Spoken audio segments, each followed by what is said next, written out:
Recording studio धमाल।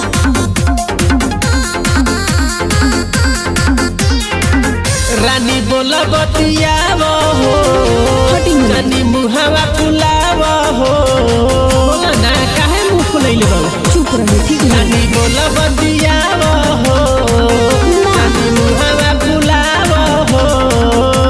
अच्छा लागत गरमी न सतावल करो, लागत गरमी न सतावल करो, बेनिया डोलावल करो हो, बाजा में धोके न सुतावल करो, बेनिया डोलावल करो हो, लागत गरमी न सतावल करो, बेनिया डोलावल करो हो, बेनिया डोलावल करो हो,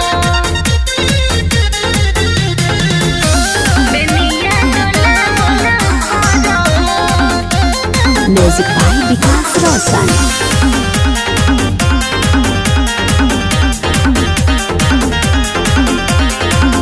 झूठा हूँ के करताड़ू रानी तू तजीद हो।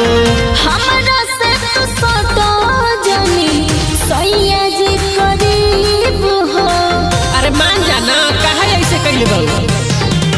झूठा हूँ के करताड़ू रानी तू तजीद हो।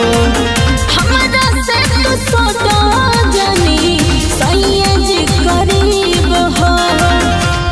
जाने तू प्यार में पुल्हावल करो, जाने तू प्यार में पुल्हावल करो, बेनिया डोलावल करो हो, बाजा में धोके न दबावल करो, बेनिया डोलावल करो हो, लागत गरमी न सतावल करो, बेनिया डोलावल करो हो, बेनिया डोलावल करो हो।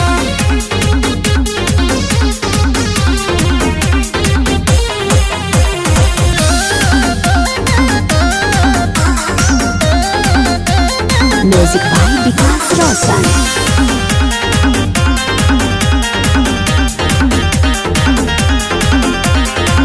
काहे तू बना के रख ताड़ू रानी दूरी। बुझत पप्पू पेंटर रवि मजबूरी। अरे समझल करू ठीक न?